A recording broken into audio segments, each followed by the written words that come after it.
Hello everyone, welcome to Shweta's home kitchen. పల్లీల chutney preparation చూద్దామండి.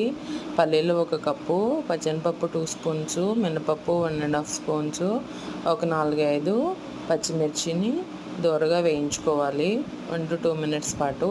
ఇలా వేగిన తర్వాత లాస్ట్లో కొద్దిగా కరివేపాకు యాడ్ చేసి ఇలా వేయించుకున్న దాన్ని మొత్తం ఒక మిక్సీ జార్లోకి తీసుకొని అందులో కొద్దిగా చింతపండు, 4 వెల్లుల్లి యాడ్ చేసి కొద్దిగా ఉప్పు యాడ్ చేసి దీన్ని దూరగా మిక్సీ పట్టుకోవాలి.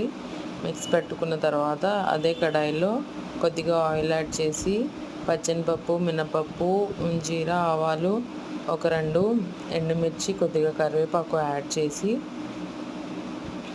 తాలింపు పెట్టుకోవాలి. సో తాలింపు పెట్టింది చట్నీ పైన వేసుకుంటే పల్లీల చట్నీ అనేది రెడీ. Thanks for watching.